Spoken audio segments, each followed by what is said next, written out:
नमस्कार दोस्तों, तो हम आ चुके हैं हमारे शो में जिसका नाम है आपकी शीतल। तो हमारे साथ मौजूद है टोको शीतल मैडम। तो आज हमारा जो क्वेश्चन आंसर है, ज़्यादातर क्वेश्चन आंसर जो एक बहुत ही दुखदपूर्ण घटना हुई है अरुणाचल प्रदेश में, तो ज़्यादातर जो सवाल हमें मिले हैं उसी को लेके हम डिस्कस करेंगे। तो दीदी स्वागत है शो में। थैंक यू सो मच करना बेटा।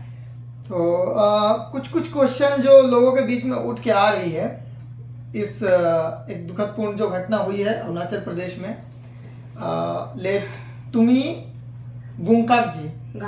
गंगकाक, अच्छा। आप लोग माफ़ कर दीजिएगा मेरे मुंह से कुछ क्योंकि प्रोनाउंसिएशन में थोड़ा गलती हो सकती है, तो उसके लिए मैं क्षमा चाहता हूँ आप लोगों से। तो उनकी जो डेथ हुई है एक, तो इस पे मतलब आपका क्या कहना है कि ये सुसाइड था या ये मर्डर है? एक्चुअली मेरा मूड बहुत ख़राब है। मैं कल से बहुत ज़्यादा बेचैन हूँ और रात भर सो नहीं पाई, और आज सुबह उठ करके मैं बहुत परेशान थी। तो आकाश भाई आए, अब टीवी वाले, जी हाँ। आकाश शुक्ला, और उन्होंने कहा कि दीदी आप एक मैसेज शेयर कीजिएगा मेरे चैनल से। तो मैंने कहा चलो बैठो, ठीक है। वैसे भी मेरा मूड बहुत ख़राब है, मैं क्या बोलूँगी कैसे बोलूँगी मुझे समझ में नहीं आ रहा था। तो मतलब जो होता है ना, एक दिल से जो आवाज़ निकलती है, मुझे नहीं पता लोगों को कैसा लगा होगा मेरा मैसेज, लेकिन मैं एक्चुअली कॉन्डोलेंस मैसेज देना चाहती थी मेरी फैमिली को, और साथ ही साथ लोगों से भी आग्रह करना चाहती थी कि शांति बनाए रखे। और ये जो एक इतनी गंदी राजनीति, एक गंदी साजिश रची गई है, जीता जागता इंसान को लाश में तब्दील कर देना। आप सोच के देखिए, उनके पीछे 4-4 बच्चे पड़े हुए हैं, उनकी बीवी जवान है, और इस तरीके से उनका जो एकलौता वो कमाने वाला था घर से, परिवार से, और उनके भरोसे सारे परिवार जीते थे। कल मैं उनके एक भतीजे का प्रेस ब्रीफिंग देख रहा था, वहाँ पर भी वो भतीजा, जो उनका जो भतीजा जी है वो डॉक्टर हैं। जी हाँ। वो भी कह रहे थे, बहुत दुख के साथ कह रहे थे, और भी उनके रिलेटिव्स के भी बहुत सारे ब्रीफिंग्स आ रहे थे सोशल मीडिया में। तो उस पर भी कह रहे थे कि उनके अकाउंट में सिर्फ 17,000 रुपये थे। वो 17,000 रुपये भी उन लोगों ने जब्त किया, जबकि क्वेश्चन पेपर की जो रेट है, मार्केट रेट है 40, 50, 60 लाख की है। जी हाँ। तो अगर वो इन सब में इन्वॉल्व होते तो उनके पास में केवल 17,000 क्यों होंगे उनके अकाउंट में? उनके अकाउंट में तो ज़्यादा होना चाहिए था। या फिर अगर अकाउंट में उन्होंने काला धन समझकर नहीं रखा होगा तो उनके घर में या कहीं तो होना चाहिए था जी। तो वो उन लोगों ने चेक किया होगा, या फिर अगर नहीं किए होंगे तो अभी वक्त है जाकर चेक कर सकते हैं। ये जो एक होता है ना, जो एक नेक्सस जो गैंग होती है, उस गैंग में बेचारा वो सीधा था। और था तो जरूर वो assistant controller of the exam. जी हाँ। उनकी पद थी, जिम्मेदारी थी, assistant controller of the exam उनको दिया गया था APPSC में। बट वो बेचारे वो सीधे थे और उनको इन सब से मतलब कुछ नहीं था। तो बाद में शायद चलते चलते उनको पता चल गया होगा कि ये किसका कारनामा है, किसने किया है, और कौन कौन लोग इसमें शामिल हैं। तो अब इनके पास कोई रास्ता नहीं बचा, तो इनको एलिमिनेट करवा दिया। मतलब ये बहुत ही दुखदपूर्ण जो भी हुआ है घटना, मतलब सुसाइड के है या फिर मर्डर के है, क्योंकि अब मान लीजिए उन्होंने सुसाइड भी किया है, तो कोई इंसान सुसाइड कब करता है? कुछ प्रेशर होके ही करता होगा, किसी के प्रेशर में आके किया, तो ये सुसाइड भी एक तरह से मर्डर ही होता है। देखिए, ये इसमें वो वाला जो एक होता है ना, जिसे कहते हैं अबेटमेंट ऑफ सुसाइड, जी हाँ, वो नहीं लगेगा इसमें। अबेटमेंट ऑफ सुसाइड इसमें सेक्शन नहीं लगेगा, इसमें सीधा 302 ही लगना चाहिए। क्योंकि अगर उनको प्रेशराइज किया गया होगा और वो सुसाइड जानबूझकर वो करते, तो 5 महीने पहले करते ना, 5 महीने तक उसको इंतजार करने की जरूरत नहीं थी। नहीं होती। क्योंकि ये प्याज को जो इशू मामला शुरू हुआ है आज तो पूरा 6 महीना हो गया है। जी हाँ। तो 6 महीना पहले जब ये वायरल हुआ, उसके बाद में तो पूरा महीने भर में तो लोगों का अरेस्ट हुआ, सस्पेंशन हुआ, कितने लोगों को कहाँ कहाँ से पकड़ा, ये सारी खबरें एसआईसी ने आज इनको दबोचा, यहाँ से दबोचा, वहां से दबोचा, जी हाँ। ऐसे खबरें आ रहे थे। तो सुनने में ये आया कि ये ऑलरेडी सस्पेंडेड ऑफिसर थे, इनको भी सस्पेंड किया गया। तो जब सस्पेंड हो चुके थे तब उस वक्त अगर सचमुच में ये इस कांड में शामिल होते तो वो उसी क्षण वो सुसाइड कर लेते ना जी। उसी क्षण वो सुसाइड कर लेते। उनको मतलब ऐसी क्या जरूरत आन पड़ी कि चलो मैं 5 महीना 6 महीना इंतजार करूंगा, उसके बाद में पब्लिक जनता जो सड़कों पर उतरेगी, जनता बंद कॉल करेंगे, फिर दंगा फसाद होगा, उसके बाद में माननीय मुख्यमंत्री जी सबको न्योता देंगे, सीएमओ ऑफिस में बुलाएंगे, उसके बाद में जनता की कही हुई बातों को मुख्यमंत्री जी मान्यता देंगे, उसमें हामी भरेंगे, उसके बाद में जाकर के 3 दिन के बाद में मैं सुसाइड करूंगा। क्या ये फिक्स वो ऐसा कोई हो सकता है कभी? कभी नहीं, कभी नहीं। Which is totally impossible. ये सीधा सीधी ये जो मुद्दा है ये मर्डर का मुद्दा है, ये मर्डर ही किया गया है। इसमें लोगों को भटकाने की या उलझन में डालने की या कंफ्यूज करने की जरूरत नहीं है कि ये एबेटमेंट ऑफ सुसाइड हो सकता है। नो, एबेटमेंट ऑफ सुसाइड कभी नहीं, ये सीधा सीधी मर्डर है, इसमें मर्डर सेक्शन ही लगना है।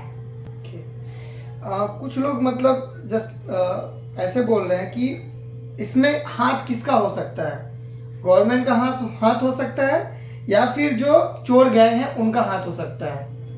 क्या ये दो, क्योंकि मान लीजिए अगर उनका मर्डर होता है, लेट्स से अगर मर्डर डिक्लेयर होता है तो ये तो पूरा का पूरा सभी लोग जानते हैं कि अगर मर्डर होगा तो सभी लोग जानते हैं कि ये गवर्नमेंट ही करवाया होगा, क्योंकि उनके लिए तो एकदम क्रिस्टल क्लियर वाला मटेरियल हो गया, ये चीज मैटर है।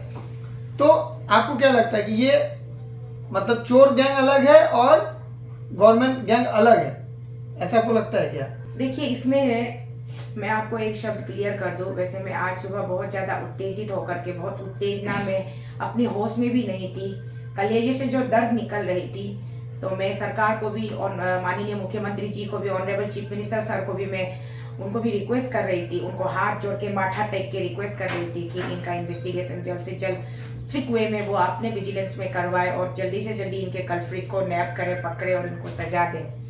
तो यहाँ पे बात ये है कि उस दिन जब 17 तारीख को चीफ मिनिस्टर साहब का जो एक प्रेस ब्रीफिंग आया था, शायद आपने भी सुना होगा, देखा होगा, उसमें चीफ मिनिस्टर साहब ने क्लियर कट ये बोला था कि ये APPAC जो है एक कंप्लीटली ऑटोनोमस बॉडी है। जी हाँ। इसमें गवर्नमेंट का कोई रोल नहीं है, गवर्नमेंट का, राज्य की सरकार का कोई रोल नहीं है, कोई हाथ नहीं है। तो उस ऑटोनोमस बॉडी के अंदर में chairman, secretary, under secretary, director, joint director, assistant director, head assistant, dealing assistant, exam controller, assistant controller, मतलब जो भी उन लोगों ने एक उस कमेटी के अंदर में एक सेट किया जाता है। तो कमेटी के अंदर में जितने लोग रहे होंगे उस कमेटी में, सीधा सीधा शक नहीं, सीधा आरोप उन पे जाता है जिन लोगों ने ये पेपर को बेचने का तामझाम किया था। तो वहां पे सीएम साहब का कहना था कि उस पे गवर्नमेंट का कोई इन्वॉल्वमेंट नहीं रहता, इंटरफेरेंस नहीं रहता है। तो अगर सीएम साहब जिस तरीके से मीडिया के सामने आकर के कहे तो उसी अकॉर्डिंगली अगर हम चीजों को लेते हैं, अभी सीएम साहब को कोई प्रॉब्लम नहीं होना चाहिए इन कातिलों को पकड़ने में, क्योंकि सीएम साहब ने तो एक ऑटोनोमस बॉडी बना के उन लोगों के हाथों हवाले कर दिया कि आप एग्जाम करवाइए, लोगों को सही तरीके से जांच पड़ताल करके नौकरी दिलवाइए, नौकरी पे रखिए, उसके अपॉइंट कीजिए, उसके बाद में वो लोग जो है स्टेट के वेलफेयर के लिए काम करेंगे। स्टेट में 1st class, 2nd class, 3rd class जो भी ऑफिसर रैंक में जिसको जो डेजिग्नेशन मिलेगा, अकॉर्डिंगली अपने उसके परफॉर्मेंस के आधार पे उसी अकॉर्डिंगली वो लोग जाएंगे और अपना काम करेंगे। तो सीएम साहब ने जो रिस्पॉन्सिबिलिटी जो chairman and secretary, director, joint director, assistant director वगैरह वगैरह जिसको दिया है, आज ब्रदर तुमी गांकाक जी को मारने में, उनको जिंदा इंसान को एक लाश में तब्दीली करने में पूरा का पूरा जिम्मेदार, इसका पूरा जिम्मेदार उनका ये जो कमीशन का जो उनका जो ये जो एक ऑटोनोमस बॉडी है, हाँ, पूरा उस बॉडी के ऊपर जाता है। और उसके साथ साथ ये शक उन लोगों के तरफ भी ये शक की सुई घूमती है जिन लोगों ने पैसा देकर के नौकरी खरीदा है, क्योंकि अभी आपने देखा होगा कुछ लोग मीडिया में आ रहे थे कि नल एंड वॉइड को हम नहीं मानते हैं, अपोज कर रहे हैं। हाँ अपोज कर रहे हैं, हमारे साथ में अन्याय क्यों होगा, हमने तो अपने बलबूते पर नौकरी लिया है। हाँ कुछ जेन्युइन लोग भी होंगे जो अपने बलबूते पर नौकरी उन्होंने प्राप्त किया भी होगा, लेकिन जो करोड़ों में डीलिंग करके जो लाख लाख, जैसे आपने ताकिब जेरंग जी का एक स्टेटमेंट सोशल मीडिया में वायरल हो रहा है, उन्होंने कहा है कि एक पर्चे के बदले में मैंने 25 लाख रुपया लिया है, तो ये उनका अपना स्टेटमेंट है जी। अभी अगर एक पर्चे के बदले में 25 लाख लिया है तो पूरा क्वेश्चन पेपर सेटअप के बदले में कितना लिया होगा, तो आप अंदाजा लगाइए। तो इसी तरीके से ये जिन्होंने पैसा पेमेंट किया होगा और जिन्होंने पैसा रिसीव किया, इन दोनों ही गुट ने मिलकर के, ये दो ग्रुप्स ने मिलकर के ब्रदर टूमी जी को एक जिंदा इंसान को डेड बॉडी बना दिया है। बहुत ही शर्म की बात है। मतलब आज क्वेश्चन करते हुए भी मुझे अंदर से इतना दुख आ रहा है कि मैं कुछ मतलब क्वेश्चन भी नहीं कर पा रहा हूँ सही से।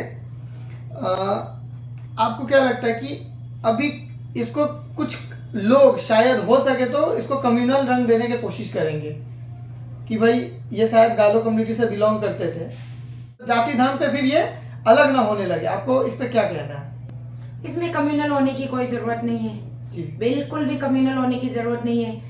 इसमें पूरा अरुणाचल को एक साथ खड़ा होकर के, इकट्ठा होकर के वन वॉइस में इनको रेज करना है, वन वॉइस में डिमांड करना है कि जो भी मर्डरर्स यहाँ इन्वॉल्व है उनको अरेस्ट करना है, उनको सख्त से सख्त सजा देना है। मैं आज सुबह भी बोल रही थी कि उनको सख्त से सख्त सजा देना है। उनको अगर सरकार के पास सजा का कोई प्रावधान नहीं है तो जनता के हवाले कर दे, पकड़े जरूर उनको होम डिपार्टमेंट उनको जरूर पकड़े, उसके बाद जनता के हवाले कर दे और जनता उसको आईजी पार्क में नंगा करके उल्टा टांग के, कोई लोहा गरम करके मारे, कोई चंबुक से मारे, कोई कुजली पत्ता हम लोग का इसी में पुदू रंगते पुसु पुयु होता है उन लोग से मारे। उसके बाद में चमड़ा चिल के चमड़ा के बीच में नमक और हम लोग का जो एक किंग चिल्ली होता है, हम लोग उसको इंद यमद बोलते हैं, इंद यमद को कूट के नमक मिला के पूरा उसका चमड़ा चिल के, जो ब्लेड से जो बड़ा भाई टूमी गंगकक जी के हाथ नस को काटा दिया था ना, वही दो ब्लेड पकड़ के, उसी दो ब्लेड से उसको पूरा चमड़ा को उखाड़ के चमड़ा के बीच में वो नमक और मिर्चा डाल के उसको ये करना है, सजा देना है। तो एक और क्वेश्चन जो ये मेरा पर्सनली क्वेश्चन है कि आज वो एक ऑफिसर रह चुके थे और जो भी इस एपीपीएससी में जुड़े हुए हैं, तो अभी उन सब की सिक्योरिटी के ऊपर भी अब सवाल उठने लगा है, क्योंकि शायद उनको कुछ मालूम होगा तभी ना जाके आज ये इतना बड़ा मिस्टीरियस एक केस हो गया है। तो इस केस के ऊपर जो भी लड़ रहे हैं, अपना पूरा जान लगा के इस पर लड़ रहे हैं, जद्दोजहद कर रहे हैं इस मुहिम को लेके। लाइक पकड़ लीजिए हमारे तेची पुरु साहब हो गए, या फिर आपके क्या नाम है उनका, तदक नालोजी हो गए, सोल दोदुम जी हो गए, या फिर और भी जो सोशल एक्टिविस्ट, तो आज उनके भी जान को खतरा हो सकता है। उनके जान को जरूर खतरा होगा, यहाँ तक कि हमारी भी जान को खतरा होगा, बट इसको हम ज्यादा इम्पोर्टेंस नहीं देते हैं। हमारी जान लेके किसी को क्या मिलेगा? हम तो आए थे धरती पे, जन्म ही लिए हैं मरने के लिए, एक दिन जीते जीते हम मर जाएंगे, उससे हमें कोई प्रॉब्लम नहीं है।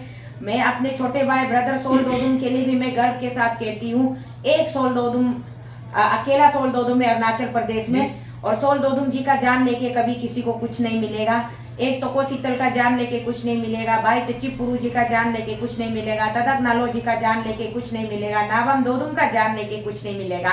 इन लोगों को, क्योंकि इसमें इन लोगों का ये जो गंदी खेल में हम लोग मेंबर नहीं थे ना, तो हमारा जान वो लोग नहीं लेंगे।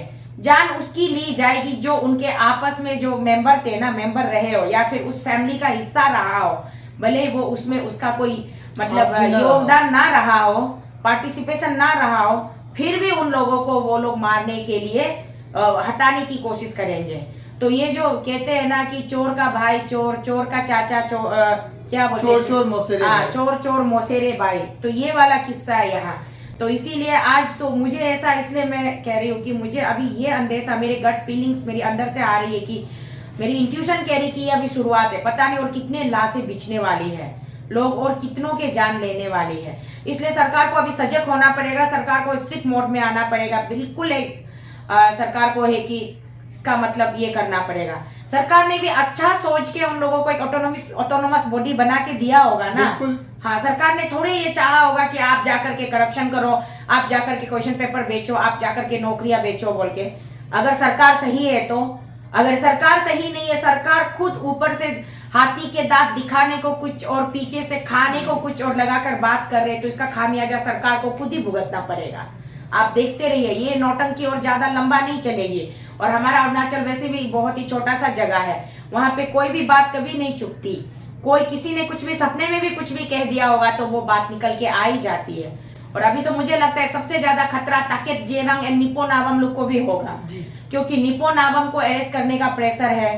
ताकेत जेरंग ऑलरेडी बहुत दिन कस्टडी में रह चुके हैं, अंडर ट्रायल में। अभी वो बेल पे आउट हुए हैं। अभी पता नहीं वो लोग इसको भी ढूंढ के एलिमिनेट कर सकते हैं। इसलिए सरकार को उन लोगों को भी एक सिक्योर जोन में उन लोगों को भी प्रिजर्व करके रखना है और सच्चाई को उगलवाने की कोशिश करना है। अरे मैं इस शो के माध्यम से कोकाई ताकेत जेरंग जी, आपसे भी मैं रिक्वेस्ट करना चाहूंगी कि आप कब तक चुप बैठोगे, किसको बचाने के लिए चुप बैठोगे। यहाँ तक आपने बता चुका है कि एक पर्चे के लिए आपने 25 लाख रुपया लिया है, और आगे छुपा के क्या फायदा।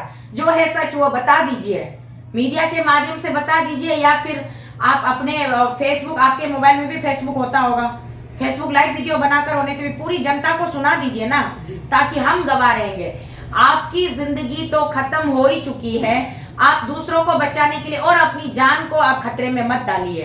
एक बार आप उजागर कर दीजिए, सार्वजनिक कर दीजिए, बता दीजिए, बहुत सारे लोगों के दुआएं आपको मिलेंगे। जरूर आपने गलती की है, जरूर आपने गलती की है, आपने शर्मनाक हरकत की है, फिर भी अगर आज के डेट आप सच बोलने की गट्स रखोगे और सच्चाई का साथ दोगे, तो बहुत सारे हम सब आपकी गलतियों को माफ करेंगे और आपके लिए दुआ करेंगे। ये मैं अपील कर रही हूँ कोकाई ताकेत जेरंग जी से। कुछ सवाल उसमें भी उठ के आ रहा है, जैसे आपने अभी कहा कि उनका बेल आउट हुआ है और उसके बेल आउट होने के बाद ही एक मिस्टीरियस डेथ भी सामने आ चुकी है सबके सामने। तो अभी ज़्यादातर डाउट उनके ऊपर भी जा रहा है कि ये बेल आउट हुए तो शायद इनके द्वारा कराया गया हो, या फिर इनको फंसाने के लिए अलग से ऐसा किया गया हो। ये दो इनके द्वारा, इतना तो हमारा अरुणाचल इतना भी एडवांस नहीं हुआ है क्राइम में जी। इतना एडवांस नहीं हुआ है अरुणाचल कि ये जिस दिन बेल आउट हुआ उसी दिन इसको एलिमिनेट कर दिया, ऐसा नहीं है। ये खुद को बचाने के लिए ये लाचार होके घूम रहे होंगे, जहां तक मुझे लगता है। ये मेरी अपनी सोच है, मेरी अपनी प्रतिक्रिया, मेरी अपनी ओपिनियन है। ये खुद को बचाने में बिजी होंगे, कहाँ इनको फुर्सत मिलेगा कि इसको गंगकाक भैया को इसको एलिमिनेट करो, इसको उठाओ। ये तो ताकेत जेरंग जी को मतलब जाल में फंसाने के लिए, ट्रैप करने के लिए पासा उसके तरफ फेंका गया कि जिस दिन ताकेत जेरंग रिलीज हुआ उसी दिन गंगकाक को मिटाओ। ये सब एक साजिश है, रणनीति है, सोची समझी एक साजिश है। और इसको हमारे जनता को, इसको हमारे जनता already they are well intellectual people. आजकल बहुत हमारे जनता जो बहुत सतर्क हो गए हैं, हमारे जनता भली बात ही समझती है। आपने सोशल मीडिया के माध्यम से राजा भाई आपने सुना होगा कि बार बार उनके परिवार वाले ये बता रहे कि कोई ऑफिसर है जिन्होंने उनको कॉल किया था और बोला था कि आपको सम्मन है, आपका स्टेटमेंट रिकॉर्डिंग करना है या आपका इंट्रोगेट करना है, जो भी करना है। अभी पता नहीं मुझे एग्जैक्टली उस ऑफिसर को डिटेन किया ना नहीं किया, जहां तक दूर से सुनने को मिला तो डिटेन हुआ है बोल रहा है। अगर डिटेन हुआ है तो, और वो ऑफिसर मना कर रहा है, बोलता है कि हमारे पास तो आए नहीं थे, हमने कॉल जरूर किया था, आए नहीं थे। आज के डेट में, आधुनिक युग में, हमको किसी चीज के लिए इतना देर रुकने की जरूरत नहीं है। मोबाइल का CDR निकालने से हो गया, नेटवर्क टावर लोकेट करने से हो गया, और साथ ही साथ डंप डाटा, जिस एरिया में उस कोकाई तुमी गंगकाक जी के बॉडी को रिकवर किया गया, उस एरिया में शाम से लेकर के सुबह तक कितने लोगों का मोबाइल एक्टिव था, वो डंप डाटा निकालने से पूरा का पूरा कच्चा चीता निकल के आ जाएगा। और कौन सा बड़ा बात है, ज्यादा दूर भी नहीं है, पोमा भी नहीं पहुंचे, पोमा के रास्ते में हुआ ये हादसा, तो वो सारा चीज निकल के आ सकता है अगर होम डिपार्टमेंट सीरियसली इसको अगर अनवेल करना चाहते हैं तो।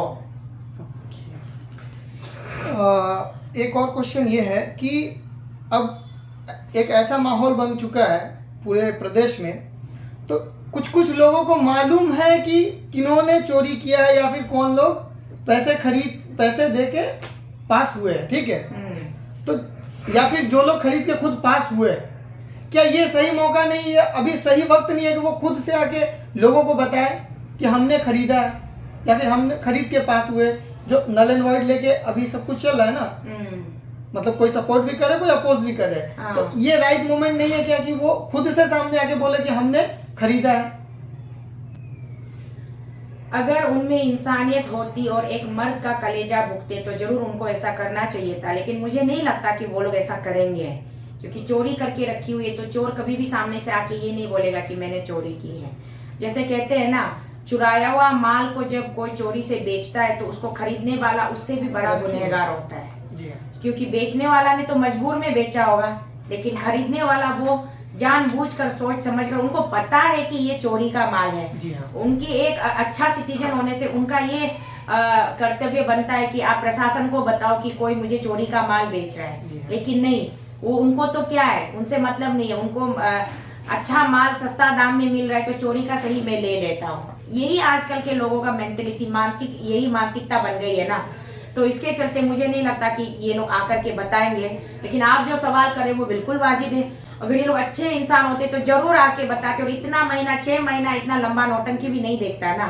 ये जरूर joint steering pan Arunachal joint steering committee के पास उनके मंच पर आके, या ऑल निसी स्टूडेंट यूनियन आंसू के मंच पर आके, या फिर पुलिस स्टेशन में खुद वॉलंटियरली जाके भी बताते कि देखिए हमसे भी पैसे मांगे गए थे और हमने इतने पैसे चुकाए हैं अपने नौकरी के लिए, ये बोल सकते थे, लेकिन किसी ने बोला नहीं, किसी ने मुंह खोला नहीं।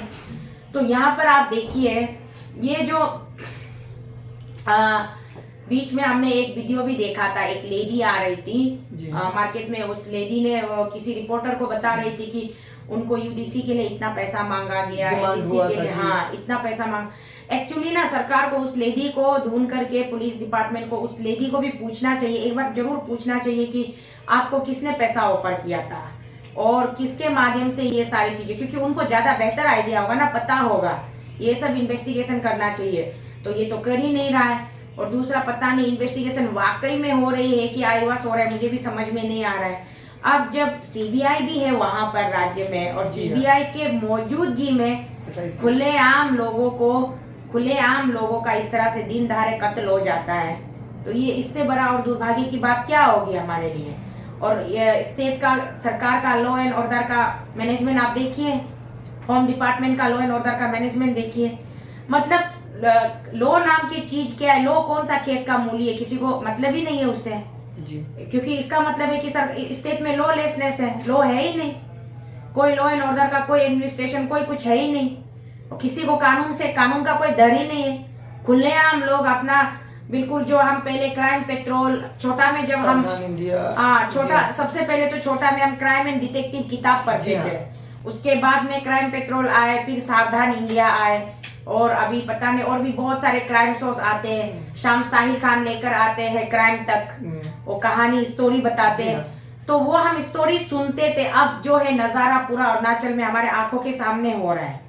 हमें पहले वो कहानियां सुन करके, टीवी पर कहानियां देख करके, किताबों में कहानियां पढ़ करके हम इतने विचलित हो जाते थे कि यार ऐसे भी कैसे हो सकता है, ऐसे भी कैसे हो। लेकिन अब तो ये सारी चीजें हमारे इतने मतलब कंजर्वेटिव प्रोटेक्टेड ट्राइबल लैंड में ये सब क्राइम हो रहा है। आप देखिए, इसको अगर सरकार का फेलर नहीं कहेंगे तो क्या कहेंगे? This is a completely failure of government. तो ये सरकार का फेलर है, सरकार को इसका जिम्मेदारी लेना चाहिए और जितना हो सके अपने आप को इन सब मतलब दागों से अपनी दामन को साफ करने के लिए सरकार को स्ट्रिक्ट एक्शन मोड में आना पड़ेगा। और जब तक कानून का डर नहीं होगा, देखिए आप, कानून व्यवस्था में कानून का डर नहीं होगा तो कानून का मतलब ही क्या रह गया। जी बिल्कुल। एक और क्वेश्चन ये है कि आज के डेट में वो भी एक ऑफिसर रह चुके थे, तो आपको नहीं लगता कि और भी बहुत सारे ऑफिसर लोगों की, बोलते हैं ना, जान अटकी हुई है इसके बाद, इस मर्डर मिस्ट्री के बाद में उनके भी जान को खतरा हो सकता है? इस तरह के जो ऑफिसर लोग हैं इसमें, जो इससे पहले काम कर चुके हैं, लाइक जब से एपीपीएससी का गठन हुआ है और उसके बाद जिनको जिनको जानकारी होगी इस पेपर लीकेज के बारे में, खुदा न खास्ता उनका भी नाम हो उसमें, या फिर वो लोग नहीं किए हो बट उन्हें मालूम होगा कि किसने किया है, तो क्या आज उनके भी जान को खतरा है? मैंने आपको क्या कहा, ये पूरा एक नेक्सस है, ये पूरा एक नेक्सस है, उसमें एक ग्रुप है। एक आदमी अकेला इतना बड़ा करप्शन नहीं कर सकता, ये बात आप समझ लीजिए, साफ शब्दों में बता रही। एक आदमी अकेला इतना बड़ा करप्शन कभी नहीं कर सकता। पूरा करप्शन को करने के लिए पूरा सिस्टम को इतना सही तरीके से उन लोगों ने इतने साल से करके आ रहे, ये कोई थोड़े एक दो दिन की बात है जी। इतने साल से। लोगों का तो कहना है कि 1952 से करके आ रहे हैं, 1992 से करके आ रहे हैं, जब से तकेत जेरंग जी का अपॉइंटमेंट हुआ तब से लोग क्लेम कर रहे हैं। उसके बाद में अभी 2014 से 2016 से पता नहीं कौन से 2014 से आई थिंक 14 से, हाँ 14 से पूरा नालियन बोध करना है, ये कह रहे हैं। तो आप देखिए इतना शानदार तरीके से इतने अच्छा स्टैब्लिश के साथ में करप्शन जो करके आ रहे थे, इसमें कैसे एक अकेला आदमी कर सकता है? पॉसिबल ही नहीं है। हाँ, तो ये पूरा नेक्सस है, इसमें सब लोग एक दूसरे के मतलब क्या कहते हैं उसको, चट्टे बट्टे एक दूसरे से सटे हुए हैं। तो इसीलिए इस नेक्सस को मतलब इसमें जो भी कोई जुड़े हुए होंगे, ऑब्वियसली किसी को अभी घबराहट जरूर हो रही होगी, किसी को टेंशन भी हो रही होगी, और कोई खुश भी हो रहा होगा कि चलो ये बुद्धू सीधा साधा हमारा रास्ते का कांटा हट गया, बहुत अच्छा बात है, अभी हम लोगों को कोई टेंशन नहीं है। सभी कोई सोच रहे होंगे, आदमी आदमी की बात होती है ना कि कौन क्या सोच रहा होगा। लेकिन मैं यही कहती हूँ कि सब कुछ ऊपर वाला देखता है। ऊपर वाला का कैमरा जो है 24 घंटा ऑन रहता है, वो हर एक चीज को, हर एक मिनट, हर एक सेकेंड में क्या क्या गतिविधियां हो रही है उसको वो रिकॉर्ड करता रहता है। और जब पाप का गरा टूटता है ना, पाप का गरा भर जाता है, तो गरा जब टूटता है तो पूरा उसी गरे के पानी में ही वो पापी लोग धंसकर वो लोग वहां पर ही डूब कर मर जाते हैं। आपने शायद हमारे होली बाइबल में है एक सोदोम एंड गोमोरा जगह, शायद आपने सुना होगा कि नहीं होगा। सोदोम एंड गोमोरा जगह में जो कि वर्ल्ड का सबसे पहला, वो बहुत ही मतलब वो एक्चुअली होली बाइबल में वो कहानी तो है ही है, बट वो रियलिटी में हिस्ट्री बुक में भी है। सोदोम एंड गोमोरा जगह में मतलब इतना गंदगी फैल चुका था वहां पे, वो सबसे एडवांस वाला सिटी था प्राचीन काल में, पुराने दिनों में। तो इतना गंदगी फैल चुका था, पाप इतना भर चुका था वहां पे कि एक दिन ईश्वर को बहुत गुस्सा आया और ईश्वर ने अपने लोगों को कहा कि अपने एंजल्स वगैरह को कहा कि उस सिटी को जाके नष्ट कर दो, आग में भस्म कर दो। उसके बाद में जब वो एंजल्स जो स्वर्गदूत जो थे वो उस सिटी को भस्म करने के लिए जब जा रहे थे, तो रास्ते में उनकी टक्कर अब्राहम से हुई। जी हाँ। तो अब्राहम से हुई तो अब्राहम ने उनसे बोला कि मेरे परिस्तों, आप उस सिटी को नष्ट, अगर 50 लोग भी वहां सही मिलेंगे तो नष्ट मत कीजिएगा। हाँ, कहते यहाँ तक इतना भी बोला कि अगर 10 लोग भी सही हमको मिलेंगे तो हम नष्ट नहीं करेंगे, उन स्वर्गदूतों ने बोला। तो जब अगर 10 लोग भी नहीं मिलता है, आप पूरा नष्ट करते, तो वहां मेरा भाई रहता है लोत, उनका परिवार, लोत और उनका परिवार वहां रहता है, प्लीज उनको हानि मत पहुंचाइएगा। ये कह करके अब्राहम ने, बाबा अब्राहम ने जब स्वर्गदूतों को रिक्वेस्ट करके भेजा, तो स्वर्गदूत जब वहां उस सिटी पे एंटर हुए, तो वहां पे सबसे पहले वो लोग स्वर्गदूत लोत के घर में पहुंचे और लोत से उनका आमना सामना हुआ। उसके बाद लोत ने उन लोगों को बड़े प्यार से अदब के साथ बिठाया, खाना जलपान कराया। उसके बाद में बोला कि उनको पता नहीं था कि ये स्वर्गदूत है, तो उनको लगा कि कोई मुसाफिर आए हैं, कोई विदेशी आए हैं, तो उन्होंने बड़ी खातिरदारी की। लेकिन बाद में उस स्वर्गदूतों ने लोत को जब बताया कि हम प्रभु के भेजे हुए लोग हैं, परमेश्वर के भेजे हुए लोग हैं, और इस शहर में इतना गंदगी छा चुका है, लोग इतना नशीली पदार्थों का सेवन, आदमी आदमी के ऊपर बलात्कार, चोरी, डकैती, मर्डर, मतलब इतना गंदगी फैल चुका है कि अब परमेश्वर चाहते हैं कि इसकी सफाई हो जाए। तो जब इसकी परमेश्वर चाहते हैं कि इसकी सफाई हो जाए, तो लोत की बीवी ने वो सारी बातें सुन ली और उन्होंने जाकर के शहर में दिनदौरा पीट दिया, लोगों को बता दिया। उसके बाद में पूरे शहर के गंदे लोग, पापी लोग वहां आए, घर पे आक्रमण किया, स्वर्गदूतों को पिटाई करने की कोशिश की, यहाँ तक बोले कि उन मुसाफिरों को बाहर भेजो, हम उनके साथ में वो गंदा काम करना चाहते हैं, उनके साथ में हम बलात्कार करेंगे, ये करेंगे, वो करेंगे। तो बाद में जब लोत के परिवार को स्वर्गदूतों ने बोला कि आप लोग पीछे के रास्ते से निकल जाइए और बिल्कुल पीछे मुड़ के मत देखिएगा, बिल्कुल पीछे मुड़ के मत देखिएगा, जाइए बोला। लोत ने अपने बेटियों को समेटा और बीबी को बोला कि चलो। उनकी बीबी जो थी बड़ी कमीनी थी, वो बड़ी लालची किस्म की औरत थी, उनको वो शहरी वो सब कुछ अच्छा लगता था, पाप करने वालों के बीच में वो रहती थी, तो उनको वो पाप का भागीदारी बन चुकी थी, उनको पाप करने में मजा आता था। उनकी थोड़ी लालची थी कि मैं अपने पीछे इतने सारे मेरे संपत्ति, मेरे बिलोंगिंग्स छोड़ के जा रही हूँ। पीछे ना देखने की इतनी सख्त हिदायत के बावजूद उस महिला ने पीछे मुड़कर देखा और वो वहीं पर पट्टर की भूत बन गई है। और आज तक वो मूर्ति खड़ी है। जी हाँ। आप सोच के देखिए, वर्ल्ड में अगर आप अभी गूगल में टाइप करेंगे तो भी आपको आज तक उस महिला की मूर्ति मिलेगी। जी हाँ। तो पाप का गड़ा जब बढ़ जाता है, भगवान ऊपर से खुद ही अपने लोगों को भेजता है पाप को खत्म करने के लिए। आज अरुणाचल में धीरे धीरे इतनी गंदगी पिछले कई सालों से अनआइडेंटिफाइड डेड बॉडीज मिल रहे हैं। कहाँ से नियर बाई स्टेट से मुसाफिर लोग आकर के हमारे औरतों को, लोकल लेडीज को बहलाकर फुसलाकर उसके बाद में उनके साथ रिलेशनशिप रखते, फिर उनको बाद में नदी किनारे ले जाके मार के उसकी डेड बॉडी वहां छोड़ देते। ऐसे कर करके कितने ऐसे क्राइम स्टोरीज आ रहे हैं। और तो एक पति ने तो अपनी गर्भवती पत्नी को, अपनी गर्लफ्रेंड के चक्कर में गर्भवती पत्नी को ड्राइवर लगवा के एक कॉन्स्पिरेसी प्लान करवा के उसका मर्डर करवा दिया। वो अभी जेल में है, अंडर ट्रायल में है, सजा काट रहे हैं। तो देखिए कितने क्राइम रेट बढ़ रहे हैं। तो इसका मतलब क्या है? This is the completely failure of law and order in the state. Law and order कहाँ है? यहाँ लॉ एंड ऑर्डर की जिम्मेदारी किसकी है? सरकार की है। सरकार में आज के डेट में होम मिनिस्टर के पद पर कौन बैठे हैं? हमारे बड़े भाई कोकाई बामंग पेलिक्स जी।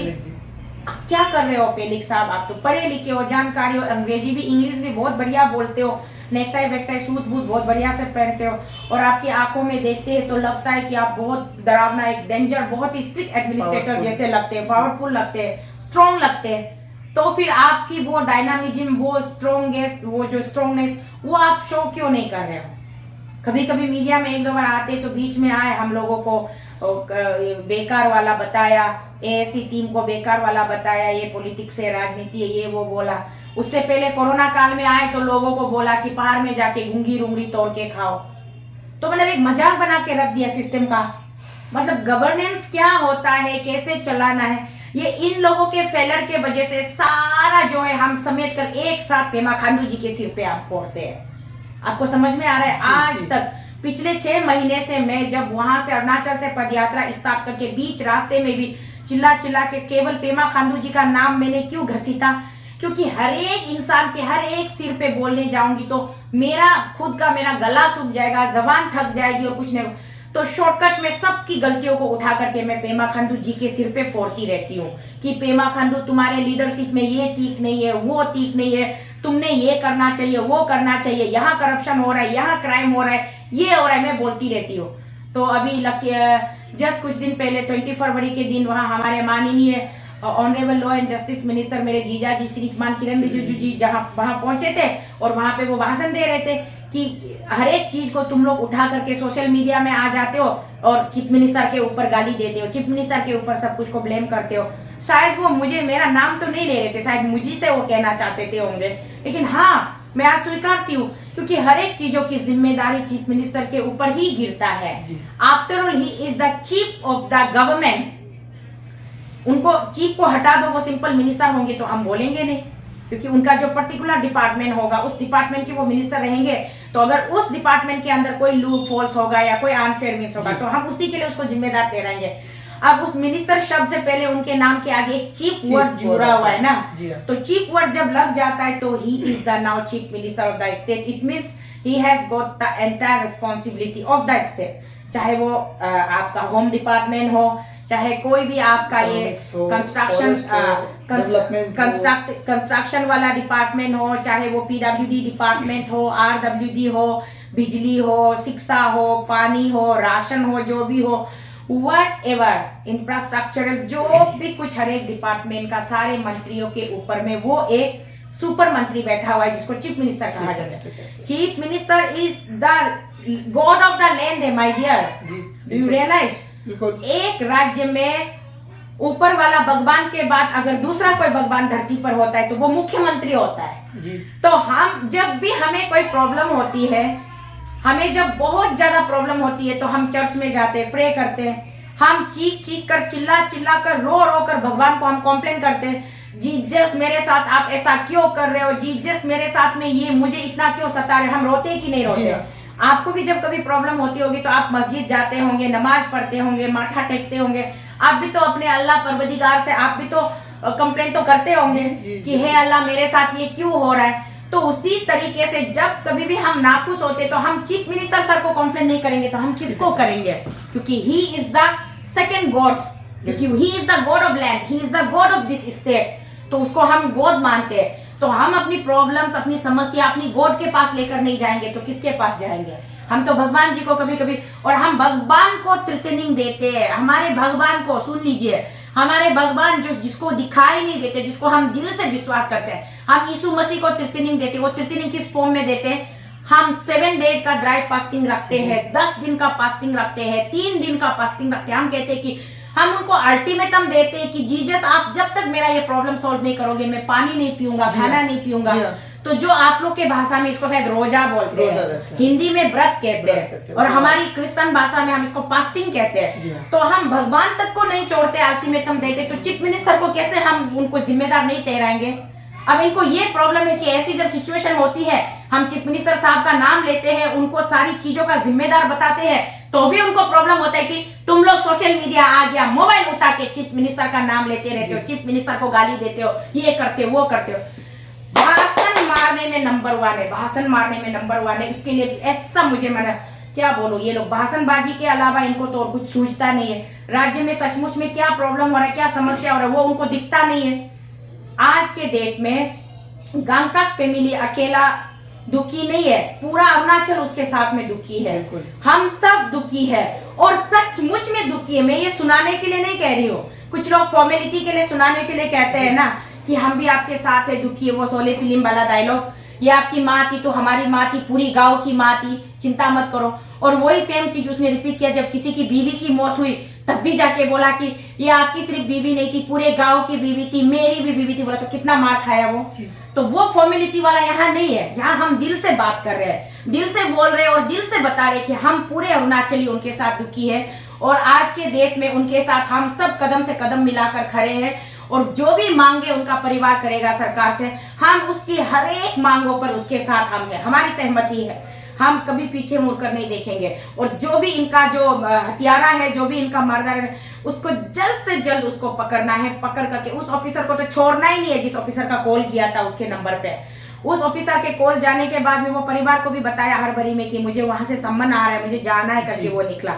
उसके बाद शाम को उसने 5 बजे ना 5:30 बजे करीब उसने अपने वो उनका जो एक सोसाइटी का जो व्हाट्सएप ग्रुप है वहां पर भी उन्होंने लिखा कि मैं बिल्कुल निर्दोष हूँ, मेरा कोई इन्वॉल्वमेंट नहीं है, मुझे जानबूझकर टारगेट किया जा रहा है। जी हाँ, ये भाषा कैसे आए आप अभी सोचिए, क्योंकि जब वो उस ऑफिसर से मिलने गए जिन्होंने उनको कॉल किया था, उस कॉलर ऑफिसर से मिलने गए, उन्होंने ऑफिसर ने उसको इंट्रोगेट किया होगा। वो ऑफिसर अभी डिनाई कर रहे हैं ना कि उसके पास नहीं आए थे। आप यहाँ पे सिचुएशन को समझिए, सरकमस्टेंस को समझिए। उस ऑफिसर ने उसको इंट्रोगेट किया होगा और उसको धमकाया होगा कि तुम्हारे ऊपर में ये सेक्शंस लगेंगे, तुम इसके जिम्मेदार हो। तभी जाकर के वो बंदा बेचारा फ्रस्ट्रेट होके, परेशान होके उसने अपने ग्रुप में वो मैसेज छोड़ा होगा कि मैं निर्दोष हूँ, मैं किसी चीज में इन्वॉल्व नहीं। तो ऐसे ही बंदा अचानक से इतना महीना से वो चुपचाप खामोश बैठा था। कल परसों ही शाम को 5:30 बजे वो ग्रुप में कैसे ये मैसेज भेज सकता है कि मैं निर्दोष हूँ और मुझे प्रेम किया जा रहा है, मुझे फंसाया जा रहा है। ये पूरा जो सर्कमस्टेंशियल एविडेंसेस ये क्लियर कट बताता है कि उसको बेरहमी से उसका ब्रूटल मर्डर किया गया, उसका हत्या हुआ गया। इसीलिए मैं यहाँ पर हर एक चीज मैंने अभी बहुत सारी मतलब एग्जाम्पल लिया, बहुत लंबा भी कर दिया इस शो को। तो जनता भी कभी कभी ऐसे होते कि मैं जब बोलना स्टार्ट करती हूँ तो कुछ लोग बोलते हैं शीतल दीदी बहुत लंबा खींचता है, बोर हो जाता है। तो मैं यहाँ जनता को बोर करने के लिए नहीं आई, और मैं कितना बोल सकती हूँ, मुझ में बोलने की कितनी कला है वो भी मैं यहाँ दिखाने के लिए नहीं आती हूँ। मैं यहाँ पे आती हूँ आपके शो में सीधा अपनी मन की बात कहने के लिए। तो मेरी मन की बात जनता के मन तक पहुंचे, जनता के कान तक पहुंचे, जनता के दिलो दिमाग तक पहुंचे, और फिर जनता उसमें से अगर कुछ उनको कोई डाउट या कुछ भी रह जाता है तो जनता मुझसे पूछ सकते हैं। तो इसी के लिए मैं आपको कहती कि जनता के सवालों को कलेक्ट करके मुझे बताइएगा, उसके बाद आप इस शो में मुझे वही सवाल रखिएगा। अभी इसीलिए मैं ज्यादा बोर नहीं करते हुए मैं सीधा का सीधा इसका पूरा जिम्मेदारी सरकार के ऊपर ही तोपना चाहती हूँ, खास करके होम मिनिस्टर के बाद में चीफ मिनिस्टर। एक क्वेश्चन और बन के आ रहा, लास्ट क्वेश्चन ये रहेगा मेरा कि अगर सीबीआई और एसआईसी सही से काम किए होते जब से ये पूरा इश्यू चल रहा है, तो आज क्या हम तुमी साहब को बचा सकते थे कि नहीं? बिल्कुल बचा सकते थे, बचा सकते थे नहीं, इनफैक्ट उनके साथ ये हादसा कभी हो ही नहीं सकता था। तुमी साहब भी सही सलामत रहते, और उसके साथ जितने भी ये कुछ कुछ जो गंदे लोग है, गंदी जो उनकी जो मंशा है, गंदी साजिश है, वो कभी कामयाब नहीं होते। सीबीआई पता नहीं क्या कर रहे हैं, मुझे समझ में नहीं आता है। अब तो इनका सीबीआई का ये परफॉर्मेंस देखने के बाद मैंने यहाँ मोदी जी से, मैं जो पूरा इन जनरल सीबीआई मांग रही है ये भी मुझे अभी बेकार लग रहा है, और जो इन जनरल ईडी मांग रही है ये भी मुझे अभी बेकार लग रहा है। यहाँ से मैं जबरदस्ती इतना 2400 किलोमीटर पैदल चल के, नंगे पैर चल के, धूप में जल के, बारिश में भीग के, सर्दी खांसी हो के, स्किन खराब करके यहाँ आकर के बैठकर यहाँ रामलीला मैदान में डट कर बैठ रही हूँ, जंतर मंतर पे डट कर बैठ रही हूँ। यहाँ दिल्ली में मैं एक कैदी वाला जिंदगी जी रही हूँ। भारत की सरकार से सिर्फ मैं क्या मांग रही हूँ, सीबीआई और ईडी जी। तो जो सीबीआई ऑलरेडी एपीपीएससी प्यासकों के लिए अरुणाचल पहुंचे हुए, इनका ये परफॉर्मेंस देखे तो मुझे लगता है कि यहाँ से अब सीबीआई मांगने का कोई फायदा नहीं है, कोई मतलब ही नहीं बनता है। सीबीआई यहाँ से मांग कर लेकर भी जाएंगी तो ये सीबीआई भी जाकर के इन लोगों का जैसा एक नालायक सीबीआई बन के वहां रहेगा, तो फायदा क्या है। जैसा कि लेजेंडरी आंटी हर बार अपने भाषण में, उनका तो लफ्ज आप लोगों को मालूम है कि बहुत ही स्लैंग यूज करती है, लेकिन वो एक बात बोलती है ना कि सीबीआई को दिल्ली से भेजा इसलिए गया है कि वहाँ के करप्शन वालों का पैसा गिन सके। इतने दिनों से वहाँ ले जाके बैठाया गया है। मैं ये बस लास्ट क्वेश्चन करके अंत करूंगा। इतना बड़ा ये फियास्को तो गया ही गया, इसके साथ ये इतना बड़ा आज के डेट में मतलब अरुणाचल को शर्मसार करने वाली घटना हुई है, ये बहुत ही शर्मसार करने वाली घटना हुई है। अभी तक इस पे किसी भी मिनिस्टर का कोई बयान नहीं आया है। बस ये आखिरी क्वेश्चन, मैं शो को यहीं पे ऑफ करता हूँ। ये क्वेश्चन का आंसर, किसी भी मिनिस्टर का कोई भी बयान नहीं आया, चाहे वो होम मिनिस्टर हो, चीफ मिनिस्टर हो, लॉ मिनिस्टर हो, जो वहाँ के, इसलिए मैं लॉ मिनिस्टर का नाम बोला बिकॉज वो वहाँ से बिलोंग करते हैं, क्योंकि वो तो कॉलोनी को देखते नहीं, जैसा कि उनका ही वर्ड है।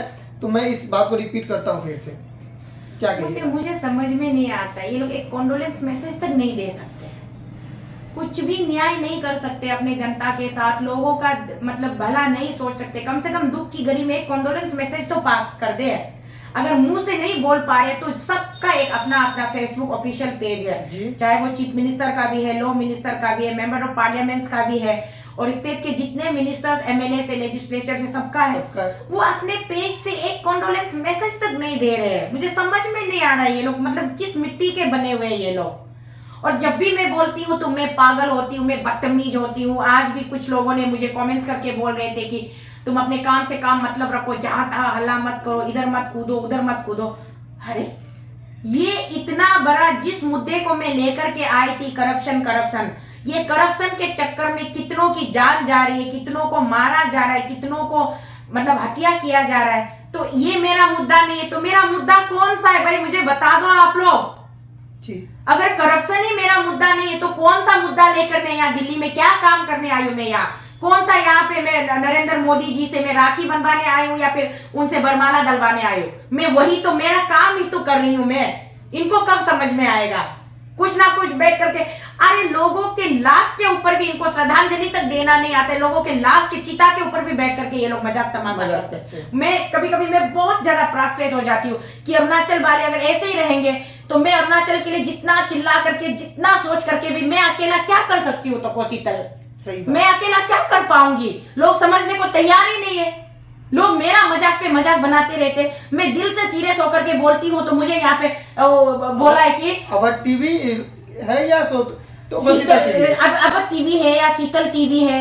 ये सोलिन सोकर का क्या रेंट का मालकिन जैसा लग रहा है, और क्या बोला था मुझे, सिगरेट आंटी जैसा लग रहा है। मैंने अरुणाचल, मुझे कभी कभी बहुत ज्यादा मुझे अनफॉर्चुनेट महसूस होता है कि मुझे मतलब अरुणाचल के बालों के लिए सोचना ही नहीं चाहिए, मतलब बोलना ही नहीं चाहिए।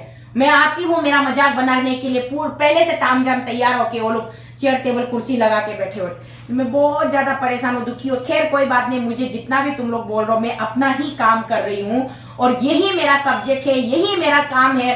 इसी करप्शन को पूरी दुनिया के सामने, पूरी इंडिया के सामने, पूरी वर्ल्ड के सामने इसको मुझे एक्सपोज करना है और सो मैं कर रही हूँ और मैं करती रहूंगी।